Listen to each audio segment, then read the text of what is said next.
TFL Car, we're lucky enough to drive and review hundreds of new cars every year. And at the end of the year, we put together a top 5 list of the best cars that we've driven. So without further ado, here are the top 5 small yet fun to drive cars for very small families.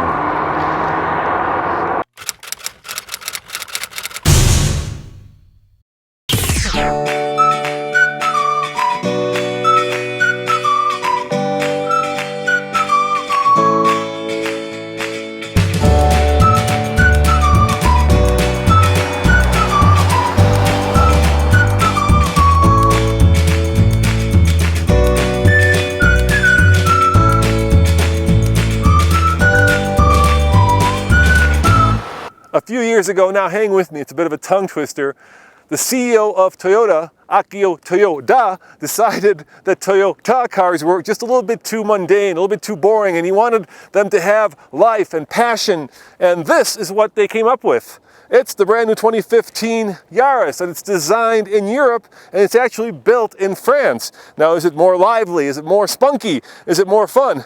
It certainly has that new Toyota big open maw, and I'll leave the rest to you because to me it looks a little bit like a startled squirrel.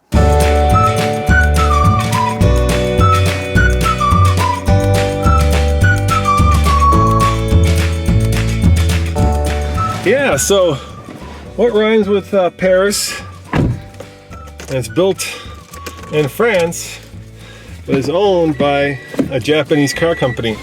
And of course the answer is this Yaris. So, let's see how these small cars do on American roads. Under the hood is the same old 4-cylinder, 1.5 liter that puts out 106 horsepower and 103 pound-foot of torque. It's made it to a 4-speed automatic. Now that's interesting because the Honda Fit, which is all new, has gone with a CVT. Now this engine combined gets 33 mpg, which feels a little bit old school, and that's kind of the problem with just doing a mid-cycle refresh when you keep the powertrain. You need to kind of up that to compete in a modern world that has a lot higher mpg in these small cars. I'm a big guy, as you can tell, and I have a fondness for small cars. The very first car that I ever owned was a car that my dad gave me when I turned 16, and that was the old Honda Civic CVCC. And that was a really small car as well. And ever since then, I've really liked small cars. So there's just something about a little diminutive car that feels right to me. How does this feel? Well, let's floor it. Yeah, you know, it's peppy, it's good. It's direct. The steering wheel is nice and fat. The seat is firm. The headroom is adequate. And the design is modern and young and youthful, because this is going to be a car that is going to be driven by people probably much younger than me at this point.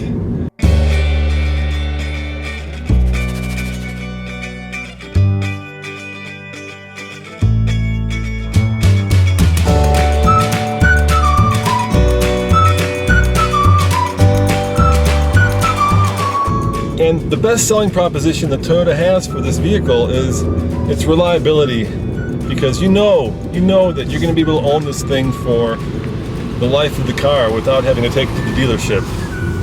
And that's a trump card in a lot of ways, because sportiness only goes so far when you're stuck on the side of the road. Reliability will always be something that trumps that.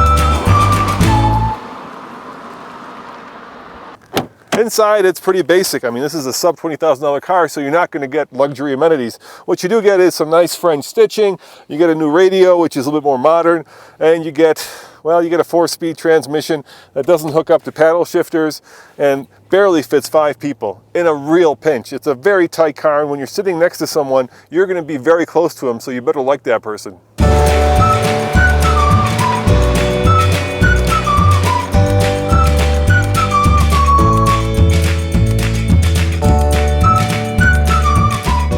Now this 5-door starts at $15,900, and it can be had in a 4-speed automatic or a 5-speed manual. If you want to save some money, you can get the 3-door, which is about $1,000 cheaper. Of course, back here, there's enough room for perhaps a purse dog, maybe a little bit bigger, But if you're a Great Dane kind of person, this is not the car for you.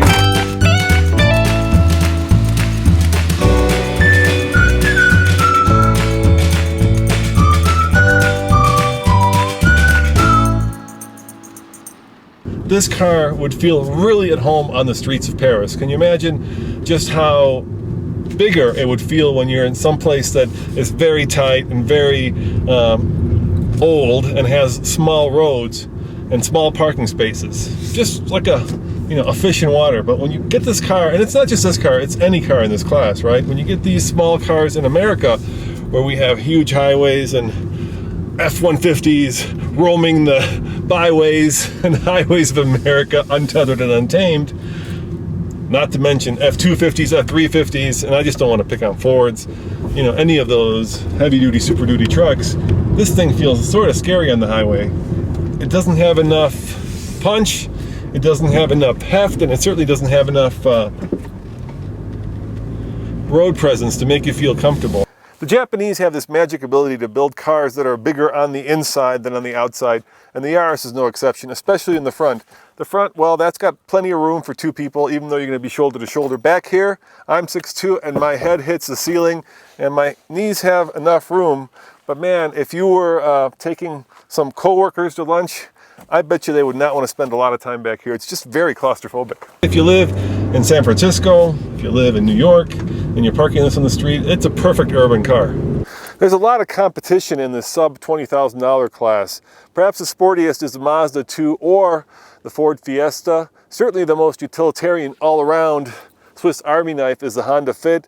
You get a lot of value if you go with the Kia Rio. There's just a number of cars I could go and talk about.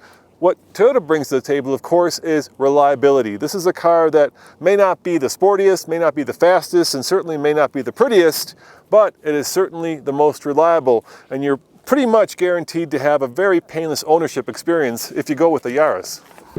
So it's kind of a mixed bag.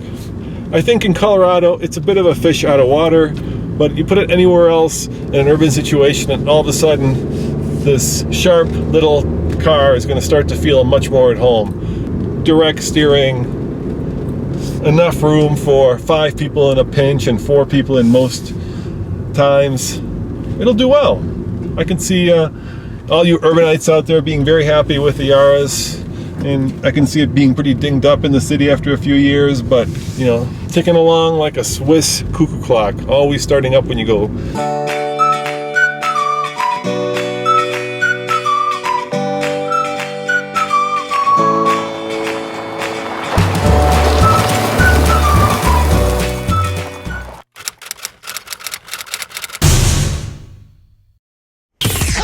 It's Emmy Hall at the Fast Lane Car. I'm here in beautiful, almost beautiful, pretty rainy, okay, it's kind of cold and gray, Southern California with the 2015 Chevy Trax.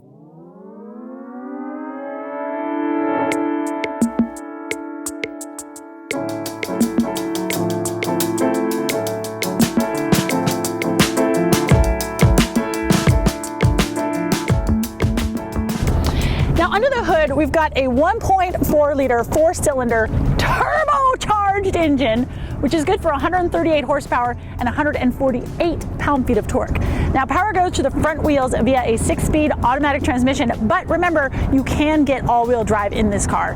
EPA fuel ratings are 26 in the city and 34 out on the highway. And check out how little this engine is. It's so tiny. It's like this little 4-cylinder and this giant engine bay. I love it.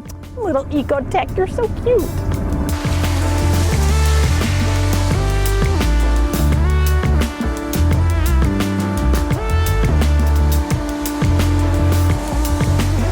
Hi Nathan. Hi Emmy. ¿Cómo estás? Muy bien, ¿y tú? Muy bien, porque estamos en San Diego. Simona say. So, yeah, hi folks. We are in San Diego, California. Beautiful, sunny, rainy, foggy. So, it's a bummer, but hey, at least in Denver it's 40 degrees right now and light snow, so I'm not going to complain too much. Yeah, bad day in California is better than a good day anywhere else. Maybe not. I don't know. I kind of like Denver, but anyway. Hi. Oh, you're not interested in me at all, huh? There's way other smells that are more exciting. Bye-bye.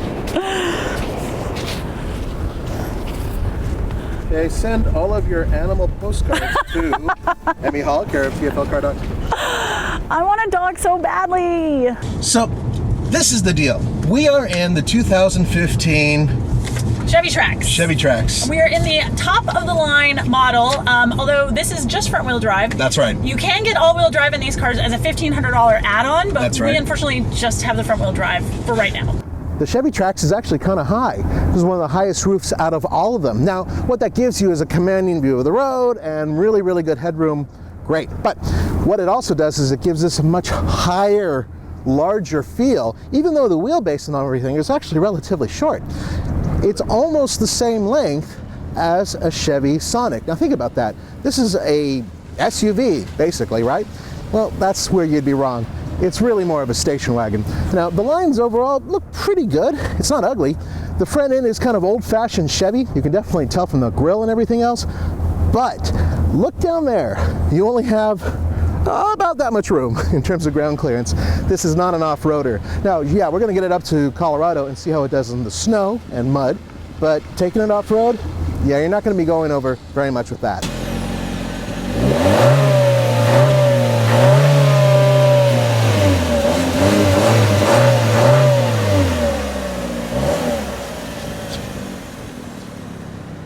We were seriously thinking about going into these little mud areas, and we noticed, and this is how you can tell really quickly if this is the front-wheel drive one or the all-wheel drive one, is look at the rear brakes. If they're disc brakes, then it's the all-wheel drive one. If they're drum brakes, which this one has, it's the front-wheel drive one. Now, I know you guys are freaking out saying, oh, drum? What?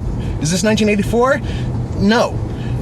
This is a very cheap way to build a car that's very cheap. How cheap? Well, let me put it to you this way. This is the fully loaded everything except for the $1,500 all-wheel drive option. System. $26,805, and Yep. with that you get the sunroof, the leather, and you get all the shebang. Yeah. And if you want to get the lowest trim line, that still comes in at right around $20,000. So that's a pretty inexpensive little crossover that, you know, I mean, we've been in the car now for a few hours, so, you know, we can't give you crazy detailed driving impressions, but, you know, for a little car that's only got 138 horsepower, goes pretty well.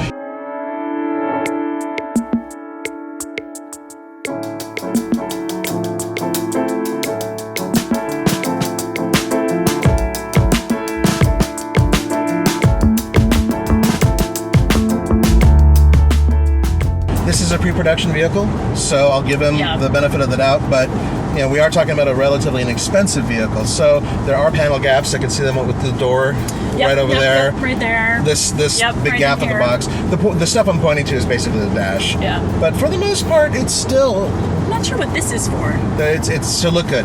It's the chrome. Yeah, I know, but there's no... That is definitely all form You and could no put function. I could put a cell phone in there. Look. Ta-da!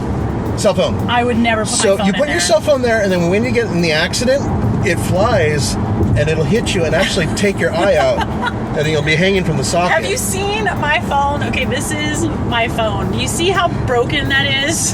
That phone is so I'm heavy. never gonna put that. That is I'm so broken. you. I'm broken. Like No, my it's phone. not that. It's just like, you know, the Adventure Girl. I mean, and mine is basically a Fisher-Price version because it has this thick cover. Roman said it more than once that I really need the largest, thickest possible thing to put around my phone to prevent from killing it. But Roman is the guy who drove over his phone. He drove over a Did he phone. really? He really did. It's the absolute truth.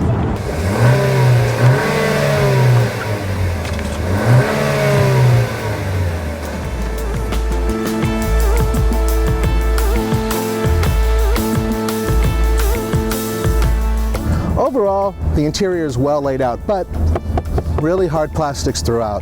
There are a lot of cubbies, especially in the doors, on the dash, lots of places to put things, which is really, really helpful. And then when you take the entire vehicle, given the fact that it's inexpensive, and you load it up with these leather seats, actually, it's a pretty nice place to sit. I do like that the center stack is very simple. Yeah. But I think we should also point out that maybe the design's not so great because both you and I missed the heated seats for a good 2 hours. Yeah. Now bear in mind, I mean, if you own the vehicle, you're going to figure that out Right. over the course of a few days, hopefully. But still, it's a minor thing. But there are a couple other things. Indeed, hard plastics. I like to be able to put my arm on a door. And that hurts. That's like right on your elbow. That really hurts. Yeah, it really wish that was something that wasn't so much of an issue.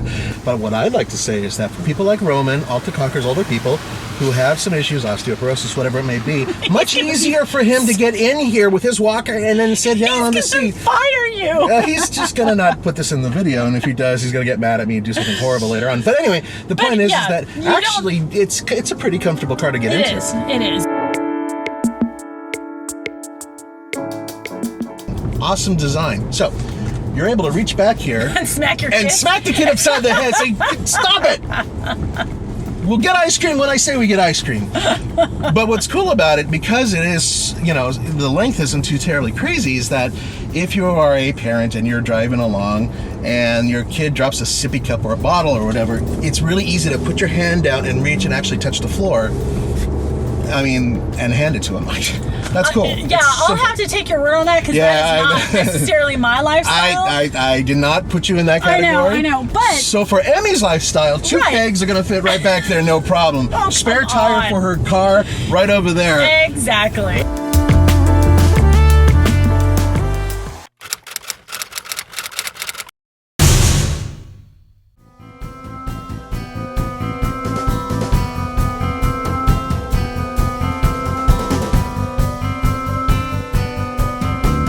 Minis are always cute and adorable, and some of them are getting a little bulbous, but with the regular base model Mini, the Cooper, well, they've kept most things really tidy and fairly small. With that being said, almost every dimension is larger. The wheelbase is larger by over an inch, it's over an inch higher, it's wider, altogether a larger car and a slightly heavier car. With all that put aside, there is one thing that really stands out with me at least, and that's these. See this little little LED section right there? It makes the eyes look like fish eyes, and that to me kind of takes away from the cuteness of it. No big deal, it's just something that I think they kind of went the wrong direction with. And you know why? Because at an angle, it looks a lot like the Fiat 500L's headlights, and that's a problem.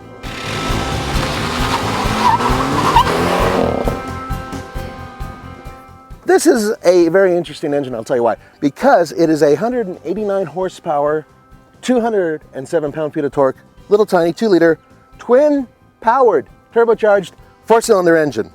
And it's hooked up to a 6-speed automatic transmission going to the front wheels. But here's the cool part. Those components, none of them were built in the same country. Would you believe the transmission was actually built in Japan? It is truly an international car. Give it some juice, and boom! Yeah, the tires are tearing away. But 6.74. Now remember, for those of you who are screaming and yelling after reading your various magazines that is slower than what various magazines say and what it says at the Mini USA website, you're right. That's because we're over a mile above sea level, and the turbocharger only compensates for a certain amount of horsepower that's lost at high altitude.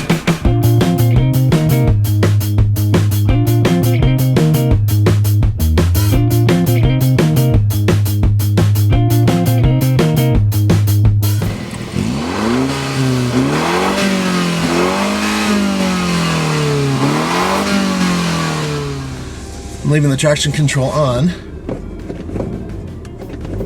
Come on. And away we go.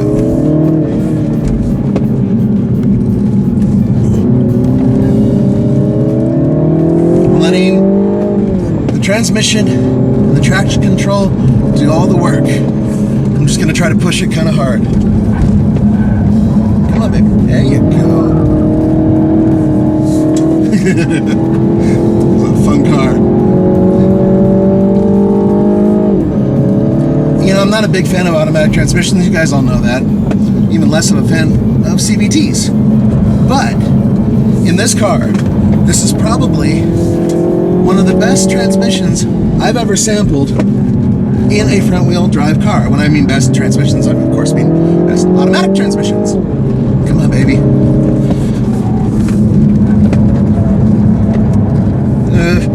Overcook that quarter a little bit.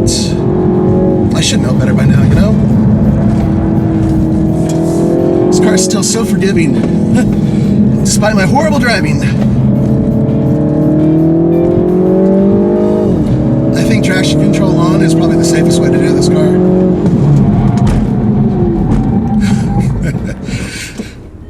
Good brakes. I was going about 70.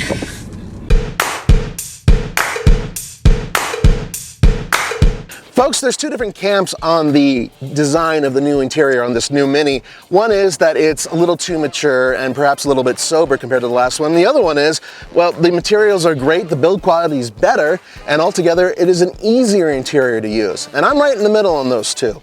I think it's a very comfortable place to be. It's very functional, with the exception of all the toggle switches near the bottom where you'd have your coffee cup. Otherwise, the infotainment system works great. It basically has a version of BMW's iDrive, which works fantastic as well. And I really like the way they bolster the front seats. So that's all great. Very tight in the back. What do you expect? It's a Mini. And also the infotainment system has this ring that goes around it that's multicolored, and it might be distracting to some of you. All right, dude, here's your time. Check it out. Yeah, I blew 2 seconds in that corner I overcooked over there. That's what I said. I figured you missed a corner. Yeah, I just went way, way wide. But you know why? One of the reasons is because this thing is so tidy that I was expecting it to go further, so I kind of let it do it, and it didn't need to. It could have easily made it around there faster. Yeah, let's face it, front wheel drive, while it's fast, rear wheel drive, just so much better on a racetrack. Yeah, sure, but this car is still a lot of fun. And for anybody who just, doesn't want to be a professional, this is the right car to own because it gets you around the track quick. I think 114 is a great time. Good job. Yeah, thank you.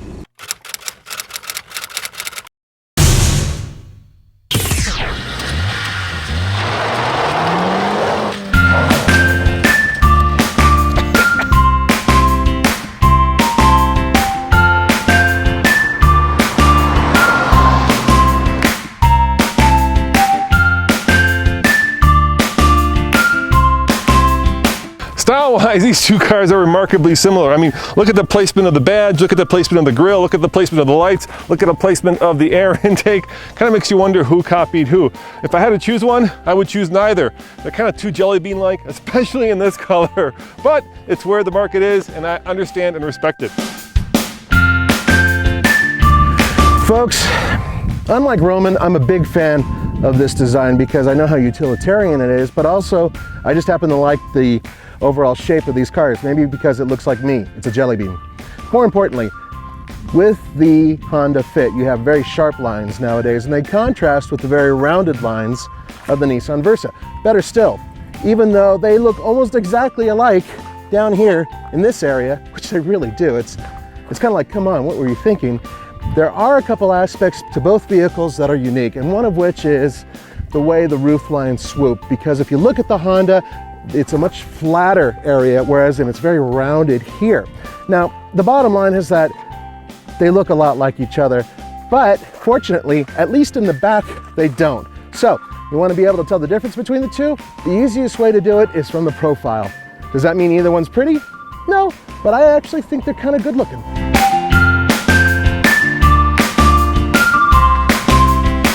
Now, what makes this Fit such a good car is that it's small, affordable, utilitarian, and of course, fun to drive. And that fun to drive starts with this engine.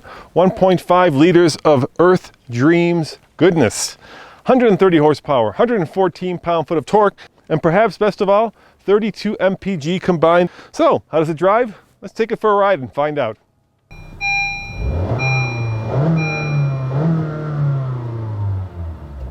Oh my!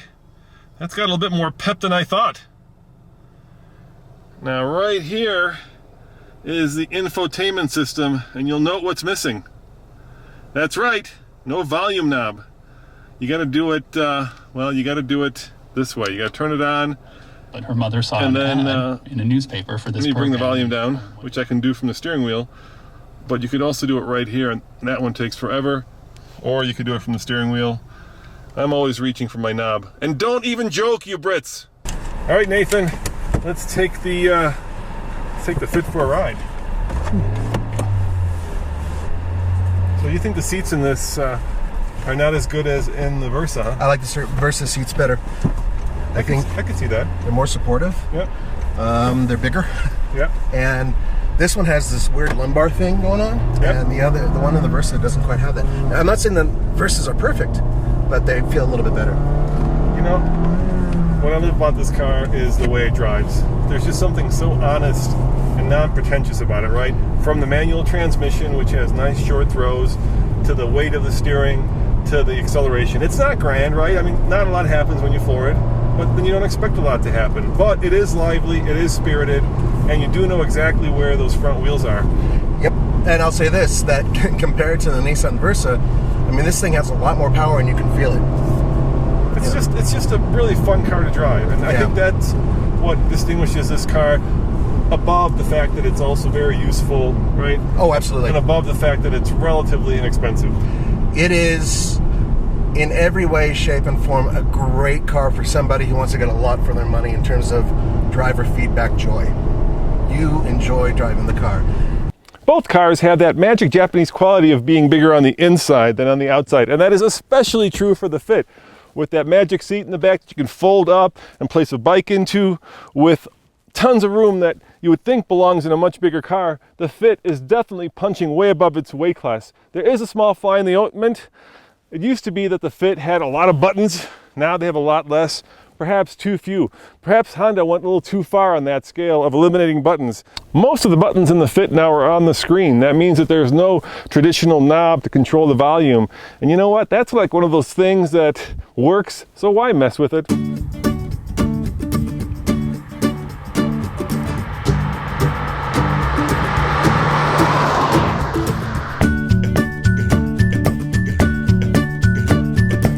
Sound system's pretty good. I do not like the way they have the buttons and everything basically set into the screen. I'd much rather have a volume control knob. I mean, what am I saying? Yeah. Rotary dial, there you go. Rotary dial. For all you Brits, we know exactly what knob means. Yes, damn it, we do. We looked it up. You know, but it's nice looking. The presentation is beautiful. I really think that Honda sweated the details trying to make this a better looking interior, and it is. It's a better looking, better feeling interior than the Nissan by far. And it feels premium, you know, when you shut the door, there's a solid clunk, which is what you want for... compared to a rattle, which is in certain other cars. Yeah. And it never feels like, you know, you spent a little less money than you should have. It feels like you spent a good amount of money, but you got a lot more in return. There's just a lot of value for your money in this car. Yep. Yeah, I agree. I love small cars. You know that. Yeah. It's always been my thing. Yeah, you can just rev the hell out of it. I know. 7,000 RPMs. Yeah. That's pretty cool. Yep, it's happy. It's a happy little engine.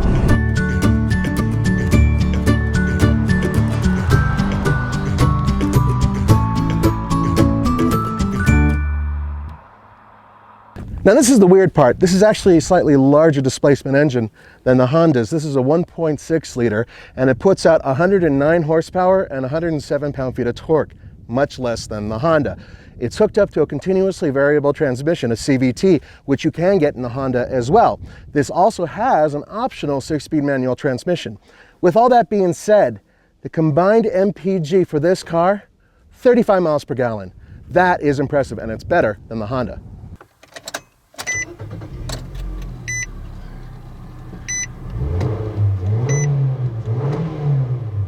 Oh yeah, that is, well, that's fuel efficient, but look at that, a knob.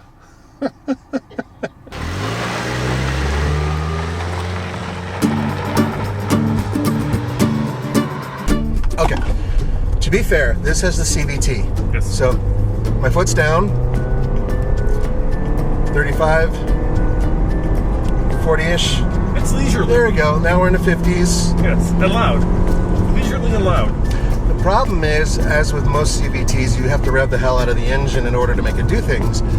In this case, there's not a lot of lash, but there is some road noise, and there's definitely a lot of noise coming off the mirrors. You can actually hear the wind rushing past. They look cool, but they're loud. You're exactly right. Yeah. Now, in terms of its overall ride, it's actually as good as the Honda Fits. But around corners, the Honda feels a little bit more hunkered down. This one, it leans a little bit. Not that you'd be going high performance with this thing anyway. Okay, foot's all the way down. Yeah, so... there we go. See what I mean? Yeah. It's got a little, there's just a little bit more tilt to it. They're very similar though. Leisure and loud is not as good as fast and furious. Yeah, well, I won't go fast and furious. I'd say the Honda is quick and slick. Oh, look what I did right there. Now, I kind of disagree with Roman because I feel that the Honda Fit's interior is actually really well laid out and very clean. With that being said, it's also a better looking interior than the Nissan Versa Note. However, the Nissan Versa Note is more comfortable for me to drive. The back seats are more comfortable and the front seats are more comfortable. There's more leg travel up front. So my big American ass and long legs, sort of long legs, they fit. It's a little bit more comfortable. And bottom line, the switches and buttons in this thing, they are easier to use, but that looks better. It's a happy car. This is a good car. One thing I really like about the Nissan Versa Note is the fact that there's a lot of room in here. We normally don't put the child seat in the car, but the reason I have it in there, that's the biggest one I have, and there's enough room for 2 more kids next to the seat. And for those of you who have kids, that's a lot of room because normally those seats take up a ton of space. A little bit tighter in here. I feel like we're, just a little bit closer together. Which is a funny thing because the roof of this vehicle is actually higher. Many of the dimensions of the Nissan are just a little bit larger than the Honda Fits. Now, with that being said, only 109 horsepower, only 107 pound-feet of torque. And in order to get to 109 horsepower, you have to really strangle it and get it over 6,000 RPM. Okay, so the Fit has a lot more horsepower and frankly is a much more fun car to drive. This does get really good gas mileage. Now, I've been driving mostly highway, but a little bit of city, and I'm averaging right now, according to the car, 41 miles per gallon. That's impressive. That is really impressive. That is, according to Nissan, it is one of the best fuel MPG vehicles, just under all of the hybrids that are out there. So that's great. All right, Nathan, on the TFL scale of buy it, lease it, rent it, or forget it, and let me give full disclosure here. My mom owns a previous generation of the Fit. I'm still going to give it a buy it. It's a great car. What about you? I agree with you on the Fit 100%, but I will say this Nissan Versa Note is a great car, much, much better than the regular Versa, and a really good contender. But with that being said, buy it, lease it, rent it, or forget it. I give it a lease it. As always, this is Nathan and Roman saying, don't forget to go to tflcar.com for news, views, and real-world reviews. ciao. See you next time.